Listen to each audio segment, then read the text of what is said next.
Hello friends, welcome to my YouTube channel. मेरा नाम है रोशन और आप सीख रहे हैं मेरे साथ रिएक्ट जेएस। तो चलिए शुरू करते हैं हमारा आज का एक नया वीडियो एक नए टॉपिक के साथ।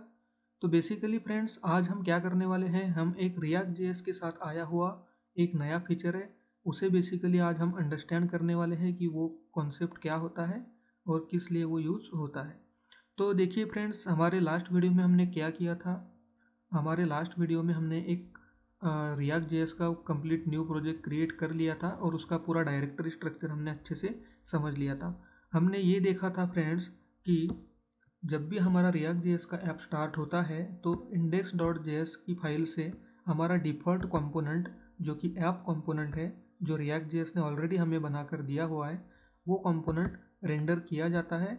और फिर डिफ़ॉल्ट व्यू हमें जो दिखता है हमारे वेबसाइट पे, initial view as a home page content, वो सारा HTML जो आता है वो उस कंपोनेंट की फाइल से आता है जो कि app.js की फाइल है हमारे प्रोजेक्ट में। ओके, इतना हमने अच्छे से देख लिया था, हमने बहुत से चेंजेस करके देखे थे। तो आपको ये सारा पता ही है कि किस तरह से प्रोजेक्ट स्टार्ट हो रहा था।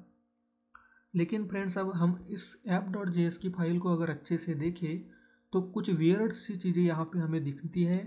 अगर आपने इस फाइल को मेरे इस वीडियो के देखने से पहले अगर अच्छे से देखा होगा तो शायद आपने उन पॉइंट्स को कैच भी किया होगा फ्रेंड्स। तो अगर किया है तो सच में बहुत अच्छा, मतलब आपने सोचा है। तो देखिए फ्रेंड, अब कहाँ कौन सी वियर्ड सी चीज़ यहाँ पे हम देखते हैं। देखिए ये फाइल कौन सी है फ्रेंड्स, app.js, मतलब ये नॉर्मली जावास्क्रिप्ट की फाइल है। ओके, और जावास्क्रिप्ट की फाइल में एक नॉर्मल जावास्क्रिप्ट का फंक्शन लिखा हुआ है। और जावास्क्रिप्ट के फंक्शन से हम क्या रिटर्न कर रहे हैं फ्रेंड्स, तो हम रिटर्न करा रहे हैं HTML। ओके, तो ये है वियर्ड सी चीज़, ये है कुछ नई चीज़ जो हम आई थिंक जो हम रिएक्ट जेएस के साथ फर्स्ट टाइम देख रहे हैं। ठीक है, क्योंकि अभी तक आपने रिएक्ट के पहले अगर कोई भी इस फ्रेमवर्क पे लाइब्रेरी पे वर्क किया होगा तो वहाँ पे डेफिनेटली आपने इस तरह से कभी यूज़ नहीं किया होगा कि डायरेक्टली जावास्क्रिप्ट के फंक्शन से HTML रिटर्न करा सके। ऐसा कभी कहीं भी आपने देखा नहीं होगा फ्रेंड्स, मैं आपको बोलता हूँ। ठीक है, तो फिर ये क्या है, ये रिएक्ट में कैसे पॉसिबल हो रहा है कि हम जावास्क्रिप्ट के फंक्शन से एज ए HTML रिटर्न कर दे रहे हैं। तो कैसे ये हो रहा है और ये क्या चीज़ है। तो फ्रेंड्स, आपको इसके बारे में बता दूं कि ये रिएक्ट जेएस के साथ आया हुआ एक नया कॉन्सेप्ट है और इसे हम बोलते हैं JSX। देखिए मैं यहाँ पे एक नई फाइल ओपन करता हूँ और यहाँ पे मैं लिख देता हूँ कि JSX। तो फ्रेंड्स, इसे बोलते हैं JSX। इसका फुल फॉर्म होता है जावास्क्रिप्ट सिंटैक्स एक्सटेंशन। ओके, तो फ्रेंड्स बेसिकली ये क्या है, ये आप जो भी देख रहे हो कि हम जावास्क्रिप्ट के फंक्शन से HTML रिटर्न कर रहे हैं। बेसिकली जावास्क्रिप्ट के फाइल में हम HTML को राइट कर रहे हैं, मतलब HTML को बना रहे हैं और फिर उसे रिटर्न कर रहे हैं। ठीक है, तो ये होता है फ्रेंड्स JSX। JSX का फुल फॉर्म होता है जावास्क्रिप्ट सिंटैक्स एक्सटेंशन। और इसका सिंपल अंडरस्टैंडिंग के लिए अगर आपको बोलूँ तो JSX ये होता है कि हम जावास्क्रिप्ट के फाइल में ही HTML लिख सकते हैं और उसी HTML के अंदर फिर हम जावास्क्रिप्ट भी लिख सकते हैं। अब कैसे लिख सकते हैं वो मैं आपको आगे आने वाले वीडियो में आने वाले सेक्शन में बताने वाला हूँ। तो ये है नॉर्मली JSX। रिएक्ट जेएस में हम जो भी कंपोनेंट्स क्रिएट करने वाले हैं, जो भी हम कंपोनेंट्स बनाते हैं रिएक्ट जेएस के प्रोजेक्ट में, तो हर एक कंपोनेंट में जो भी HTML हमें चाहिए होता है, सारा के सारा HTML फ्रेंड्स हम JSX में ही लिखते हैं। ओके, रिएक्ट जेएस में JSX का ही यूज़ किया जाता है। अब एक बात आपको बता दूं कि रिएक्ट बनाने वाली जो कंपनी है, जो रिएक्ट के इंजीनियर है, उन्होंने ये कॉन्सेप्ट को क्यों लाया है। ठीक है, तो इस कॉन्सेप्ट को उन्होंने इसलिए लाया फ्रेंड्स क्योंकि रिएक्ट लाइब्रेरी में वो थोड़ी सिंप्लिसिटी ऐसे रखना चाहते थे कि HTML का फाइल सेपरेट रख दो और उससे रिलेटेड जो जावास्क्रिप्ट का कोड है उससे सेपरेट कर दो। तो ये दो अलग अलग फाइल, एक कंपोनेंट की दो अलग अलग सेपरेट फाइल बनाने से अच्छा एक ही फाइल में एक ही कंपोनेंट की बस एक ही जावास्क्रिप्ट की फाइल रहे और उससे रिलेटेड, उस कंपोनेंट से रिलेटेड जो HTML है वो भी सारा कोड, और उसी HTML को डायनेमिक करने के लिए, इंटरेक्टिव बनाने के लिए जो जावास्क्रिप्ट चाहिए वो जावास्क्रिप्ट भी उसी JS फाइल में हम रख सके, ताकि थोड़ी डेवलपर को सिंप्लिसिटी रहे, प्रोजेक्ट मेंटेन करने में इजी रहे। इसलिए फ्रेंड्स उन्होंने ये कॉन्सेप्ट को लाया है, क्योंकि रिएक्ट में हम जितने चाहे कंपोनेंट हम बना सकते हैं, उतना नेस्टेड लेवल तक हमें कंपोनेंट बनाना होता है ताकि हर एक कंपोनेंट को हम रीयूज़ कर सके। तो इसीलिए एनीवे जो भी कंपोनेंट हम क्रिएट करते हैं तो वो कंपोनेंट में बहुत ज़्यादा कोड होने वाला है, ऐसा पॉसिबल नहीं होता है, ठीक है। तो इसीलिए एक कंपोनेंट में उसी कंपोनेंट का HTML और जावास्क्रिप्ट अगर हम रख दें तो क्रिएट करने में, डेवलपमेंट करने में भी आसानी होती है, अंडरस्टैंडिंग के लिए भी आसानी होती है और मेंटेनेंस भी इजी होता है। इसीलिए एक्चुअली इन्होंने इस कॉन्सेप्ट को लाया हुआ है, ठीक है फ्रेंड्स।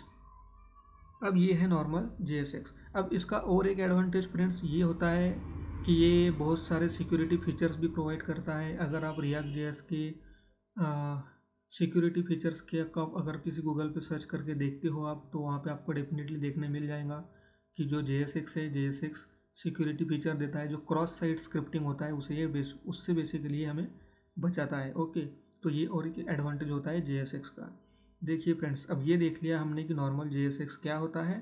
React में हम जो भी कंपोनेंट क्रिएट करने वाले हैं, सारे कंपोनेंट में हम JSX ही यूज़ करने वाले हैं। JSX का यूज़ करके ही हम HTML क्रिएट करते हैं हमारे React.js के प्रोजेक्ट में। ओके, अब देखिए अब JSX जो होता है, इसे यूज़ करने के लिए हमें कुछ रूल्स होते हैं, कुछ बेसिक रूल्स होते हैं। तो मैं आपको उन रूल्स के बारे में बताता हूँ।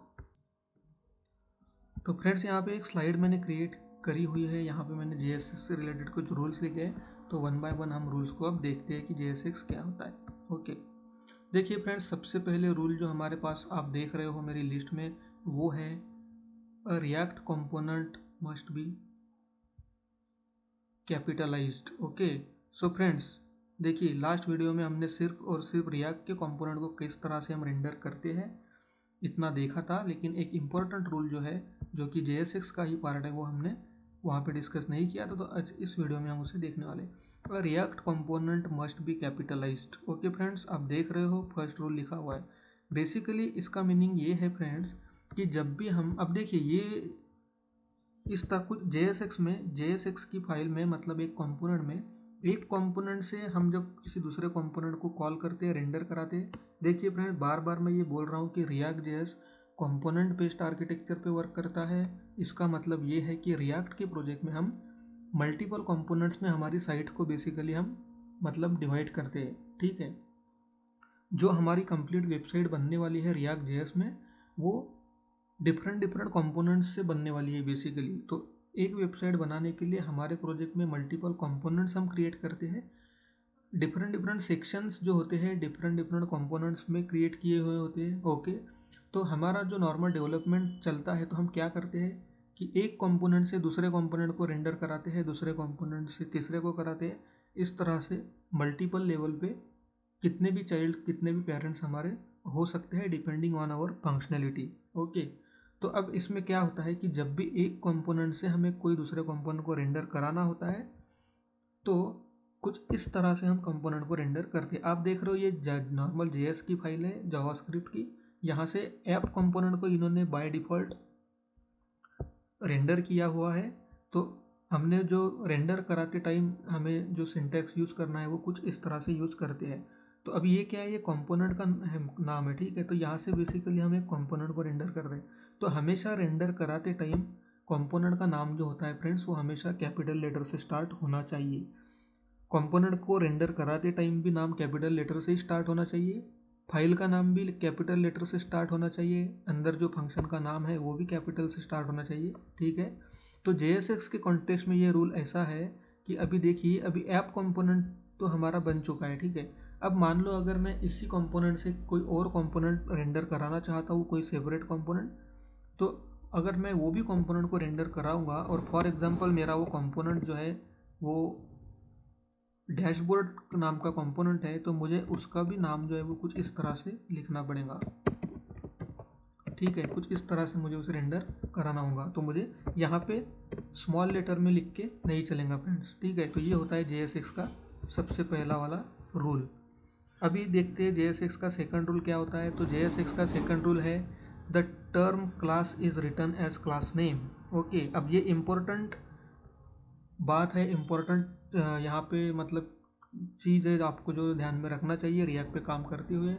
देखिए फ्रेंड्स, हम नॉर्मल HTML CSS में जब भी काम करते हैं, तो हम किसी भी एलिमेंट को अगर कोई CSS का क्लास बाइंड कराते हैं, तो हम नॉर्मली किस तरह से लिखते हैं हम नॉर्मली लिखते हैं क्लास, कुछ इस तरह से। लेकिन रिएक्ट जेएस में हम जब JSX में काम करते हैं तो JSX में हम नॉर्मल क्लास कीवर्ड नहीं यूज़ करते हैं CSS की क्लास बाइंड कराने के लिए, बल्कि हमें क्या यूज़ करना होता है, हमें क्लास नेम ये एट्रीब्यूट यूज़ कराना होता है JSX में। अब ये किस लिए यूज़ कराना होता है, क्योंकि अब हम HTML जो हम लिख रहे हैं वो बेसिकली हम कहाँ लिख रहे हैं फ्रेंड्स, हम नॉर्मल .html की फाइल में तो नहीं लिख रहे। हम जो हमारा HTML बेसिकली लिख रहे हैं वो हम जावास्क्रिप्ट की फाइल में लिख रहे हैं। देख रहे हो आप, app.js एक कंपोनेंट का जावास्क्रिप्ट का फाइल है और वहाँ पे हम HTML लिख रहे हैं। तो इसीलिए यहाँ पे हम सीधा सीधा क्लास कीवर्ड का नहीं यूज़ कर सकते हैं, क्योंकि क्लास कीवर्ड ऑलरेडी जावास्क्रिप्ट में एक रिजर्व्ड कीवर्ड है। तो इसीलिए हम JSX में जब भी हम कोई क्लास CSS का क्लास किसी एलिमेंट को बाइंड कराना चाहे तो हमें क्लास नेम और इसी कैमल केस में ही हमें यूज़ करना होता है फ्रेंड्स। तो JSX में ये भी एक नया टॉपिक है अंडरस्टैंड करने के लिए कि जब भी हम किसी एट्रीब्यूट का नाम देते हैं तो हमें कैमल केस में यूज़ करना होता है। आगे जैसा भी हम JSX में जितना काम करेंगे हम डिटेल में हम उस टाइम पे हम सब चीज़ों को आराम से देखने वाले हैं। तो ये था दूसरा रूल कि जब भी हमें हमारे JSX में HTML को अगर कोई CSS का क्लास बाइंड कराना है तो हमें क्या करना है, हमें क्लास नेम इस वाले कैमल केस के फॉर्म में हमें यूज़ करना है। फिर देखते हैं हमारा थर्ड पॉइंट। अब थर्ड पॉइंट आता है फ्रेंड्स, मतलब थर्ड रूल हमारा आता है, you can return only one parent element. Okay, तो फ्रेंड्स अब इसका मीनिंग क्या है, जब भी हम JSX से हमारा HTML बेसिकली रिटर्न करने वाले हैं, ओके, तो हम एक ही पेरेंट एलिमेंट रिटर्न कर सकते हैं। ठीक, आप देख रहे हो कि ये रिटर्न स्टेटमेंट यहाँ पे स्टार्ट हुआ है और यहाँ पे इसे क्लोज किया है। ठीक है, तो इस रिटर्न स्टेटमेंट से जो भी जावास्क्रिप्ट बेसिकली जो भी HTML इन्होंने रिटर्न किया है तो ये हमेशा एक ही पेरेंट एलिमेंट रिटर्न करना चाहिए। मतलब आप मेरी बात को समझो कि यहाँ पे एक, अब इस चीज़ को मैं अच्छे से समझाने के लिए क्या करता हूँ फ्रेंड्स, थोड़ा इसे मैं निकाल देता हूँ, एक्स्ट्रा का कोड अब हम यहाँ से निकाल देते हैं, हम नॉर्मल हमारा जितना हमें चाहिए उतना ही रखते हैं। ठीक है, अब ये इतना सा एक एलिमेंट हो गया, बेसिकली हम इतना यहाँ से रिटर्न कर रहे हैं।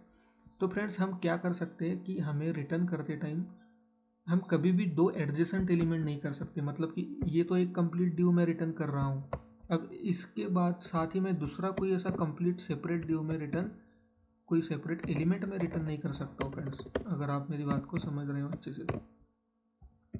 तो कुछ इस तरह से मैं रिटर्न नहीं करा सकता हूँ, क्योंकि यहाँ पे मैं क्या ट्राई कर रहा हूँ, यहाँ पे मैं एक जो ये ड्यू एलिमेंट है इसे भी कर रहा हूँ और इसका होने के बाद फिर से एक नया ड्यू एलिमेंट भी मैं रिटर्न कर रहा हूँ। तो इस तरह से JSX हमें अलाउ नहीं करता है फ्रेंड। JSX में क्या करना होता है कि हमेशा एक ही पेरेंट एलिमेंट रिटर्न होना चाहिए, एक ही पेरेंट एलिमेंट रिटर्न होना चाहिए और उस एक ही पेरेंट एलिमेंट के अंदर फिर चाहे आप जितने HTML के चाइल्ड एलिमेंट आप रिटर्न करवा लो, कोई प्रॉब्लम नहीं है। तो अगर मुझे एक ड्यू रिटर्न कराना है और सेम मुझे एडजेसेंट दूसरा डिवीजन भी अगर मुझे फ्रेंड रिटर्न कराना है कुछ इस तरह से, मान लो यहाँ पे कुछ, तो फिर इसे मुझे अब ये देख रहे हो आप, ये रेड कलर का जो मुझे ऑलरेडी वार्निंग आ रहा है, तो इसे अगर आप देख लो अच्छे से, तो JSX expressions must have one parent. Okay, तो ये यहाँ पे बेसिकली यही बोल रहा है कि JSX में हमेशा एक ही पेरेंट एलिमेंट हम रिटर्न कर सकते हैं। तो अगर मेरी रिक्वायरमेंट ये है कि मुझे दो एडजेसेंट एलिमेंट रिटर्न करना है, तो इसलिए मुझे क्या करना होगा फ्रेंड्स, मुझे यहाँ पे फिर से एक पेरेंट ड्यू का बेसिकली यूज़ करना होगा। ठीक है, तब जाके फिर मेरा ये प्रॉब्लम सॉल्व होने वाला है। अब देखिए, अब कोई एरर नहीं है। तो इस तरह से हमें एक ही एलिमेंट हर बार रिटर्न हम करा सकते हैं। ये आपको रूल अच्छे से समझ आ गया होगा। फिर आता है हमारा next rule, some elements in HTML do not have closing tag. तो ये हम जैसा भी जितना भी JSX हम हमारे कंपोनेंट्स में बनाएंगे तब मैं आपको बता दूंगा कि कुछ जो एलिमेंट्स होते हैं उन्हें क्लोजिंग टैग नहीं होता है। ठीक है, फिर आता है हमारा last point, to include JavaScript expression you should wrap it inside double curly braces. Basically यहाँ पे यू शुड चाहिए था फ्रेंड्स, मेरा थोड़ा मिस्टेक हो चुका है। ओके, तो ये है हमारा एक्चुअली लास्ट रूल। अब देखिए, मैंने आपको बताया कि जावास्क्रिप्ट की फाइल में हम HTML लिख सकते हैं और HTML की फाइल में ही हम फिर से जावास्क्रिप्ट लिख सकते हैं। ये होता है बेसिकली JSX। ओके, तो अभी क्या है, अभी लास्ट वाला रूल हमारा बेसिकली ये बता रहा है हमें। अभी देखिए मैं क्या करता हूँ, मैं सारा के सारा यहाँ से अब कंटेंट हटा देता हूँ ताकि मैं आपको अच्छे से अब समझा सकूँ। अब हम क्या करते हैं कि हमने उनका दिया हुआ पूरा कोड हटा दिया है, ठीक है, और हम नॉर्मली अपना एक ही एलिमेंट अब यहाँ से हम रिटर्न करने वाले हैं। तो फ्रेंड्स अब देखिए हमारा जो एक लास्ट रूल जो है वो बेसिकली क्या बता रहा है। अब ये जावास्क्रिप्ट की फाइल है, जावास्क्रिप्ट में हमने HTML रिटर्न कर दिया। अब इसी HTML में अगर हमें कोई जावास्क्रिप्ट का कोड करना है, बेसिकली कोई जावास्क्रिप्ट का एक्सप्रेशन अगर हमें चाहिए, तो वो भी हम अब इस HTML में लिख सकते हैं। बेसिकली इस HTML को भी डायनामिक अगर हमें बनाना है तो हम वो भी बना सकते हैं। और उसके लिए हमें क्या करना होता है कि हमें यूज़ करना होता है स्टार्ट और क्लोज करली ब्रैकेट। तो बेसिकली अब यहाँ पे अगर मैं कुछ जावास्क्रिप्ट का एक्सप्रेशन लिख दूँ, मान लो 4+3, ओके, और इसे अगर मैं Ctrl+S करके अब आपको दिखाऊँ तो यहाँ पे मुझे 4+3=7 मेरे वेबसाइट पे दिखना चाहिए। देखिए मैं इसे फिर से एक बार रिकम्पाइल कर लेता हूँ क्योंकि बहुत बार टाइम लेता है ये।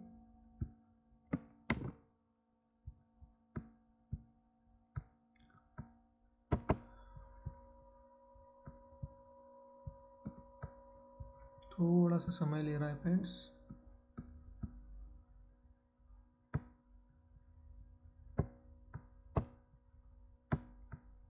पता नहीं कभी कभी इतना समय क्यों ले लेता है।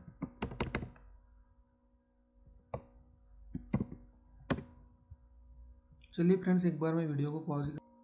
देखिए फ्रेंड्स प्रोजेक्ट को मैंने फिर से रिकम्पाइल किया है एक्चुअली, तो आप देख सकते हो कि यहाँ पे मुझे 7 मिल रहा है। फ्रेंड्स अभी क्या करते हैं, थोड़ा सा नॉर्मल उनका बताया हुआ CSS जो है उसे रहने देते हैं एक्चुअली, क्योंकि ये नॉर्मल CSS ही हमने हटा दिया है तो हमें इतने अच्छे से हमारा आउटपुट नहीं देखने मिल रहा है। ओके, तो क्या करते हैं, सबसे पहले उनका CSS जो भी है वो हम रखते हैं ताकि आप अच्छे से देख सको। देखिए अब यहाँ पे ही मैं आपको बताता हूँ 5+5। तो अभी देखिए अब आप देख सकते हो 5+5 10 मुझे मिल रहा है। तो बेसिकली जो भी हम नॉर्मल जावास्क्रिप्ट में करते हैं उस कुछ इस तरह से हम यहाँ पे कर सकते हैं। अब यहाँ पे मान लो अगर मुझे कोई अलर्ट का फंक्शन डालना है, हेलो, तो वो भी आप देख सकते हो। जैसे ही आप स्टार्ट होता है, रिफ्रेश होता है, तो हेलो का मुझे अलर्ट भी आ रहा है। तो बेसिकली क्या है फ्रेंड्स कि JSX में हम जावास्क्रिप्ट की फाइल में ही HTML लिख सकते हैं कुछ इस तरह से, जो हमने रूल्स देखे उन रूल्स को ध्यान में रखते हुए, और उसी JSX में जो HTML लिखा हुआ है उस HTML में हम नॉर्मली जावास्क्रिप्ट अगर करना चाहे, डायनेमिकली किसी वैल्यू को प्रिंट करना चाहे, तो हमें क्या यूज़ करना है, हमें ये स्टार्टिंग और क्लोजिंग वाला जो करली ब्रैकेट है ये सिंटैक्स हमें यूज़ करना है। ठीक है, अब यहाँ पे मैं मान लो अगर अब ये मेरा जावास्क्रिप्ट का फंक्शन है, यहाँ पे अगर मेरे पास में कोई एक वेरिएबल है, मान लो यूज़र नेम, और जिसकी वैल्यू है एडमिन, ओके, तो मैं अब इस वेरिएबल की वैल्यू भी यहाँ पे डेफिनेटली डायनामिकली प्रिंट करा सकता हूँ। फ्रेंड्स आप देख सकते हो, ठीक है, तो अभी मुझे एडमिन ये वैल्यू मुझे दिखनी चाहिए। तो देखिए आप देख सकते हो बिल्कुल जावास्क्रिप्ट में नॉर्मल हम जो कुछ जितना भी कुछ करते हैं वो हम यहाँ पे कर सकते हैं। हम यहाँ पे टेम्पलेट जो बैकट्रिक्स का जो ये है जावास्क्रिप्ट में स्ट्रिंग क्रिएट करने का, उसका यूज़ करके हम हेलो, वेलकम, कुछ इस तरह से हम जावास्क्रिप्ट में, मतलब बेसिकली मैं ये आपको बता रहा हूँ कि जावास्क्रिप्ट में हम जो जो करते हैं वो सारा हम स्टार्टिंग और क्लोजिंग करली ब्रैकेट का यूज़ करके कर सकते हैं। अभी देखिए डायनामिक स्ट्रिंग मैंने बना दी, हेलो वेलकम एडमिन, ओके। अब मैं अगर इस वेरिएबल की वैल्यू चेंज कर दूँ तो आप देख सकते हो hello and welcome Roshan, okay. So basically JSX में अगर हमें कुछ डायनामिक एक्सप्रेशन एग्जीक्यूट करके उसका रिज़ल्ट डिस्प्ले कराना है, ठीक है, तो या किसी वेरिएबल की वैल्यू हमें प्रिंट करानी है, तो बेसिकली हम कुछ इस तरह से हमें यूज़ करना होता है। ठीक है फ्रेंड्स, तो ये था JSX को लेकर। अभी रिएक्ट जेएस में हम जितना भी वर्क करने वाले हैं तो हम सारे कंपोनेंट में हम JSX ही यूज करते हैं रिएक्ट जेएस के प्रोजेक्ट में, तो इसीलिए JSX के ऊपर एक अच्छा वीडियो क्रिएट करना ज़रूरी था। तो जो मैंने आपको अच्छे से बता दिया है, सारे रूल्स हमने बेसिकली यहाँ पे देख लिए।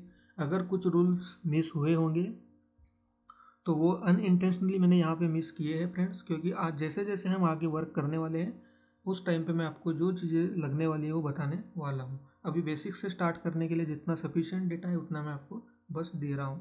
ठीक है फ्रेंड्स, तो अब इस वीडियो को यहाँ पे मैं एंड करने जा रहा हूँ।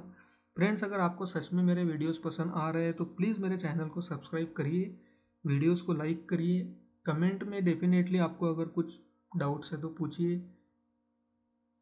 आपके जितने भी आईटी बैकग्राउंड से, सॉफ्टवेयर बैकग्राउंड से जितने भी फ्रेंड्स वगैरह आपके होंगे, सबको प्लेलिस्ट का लिंक दीजिए, ओके, और शेयर करिए। चलिए मिलते हैं नेक्स्ट वीडियो में एक नए टॉपिक के साथ। Thank you friends.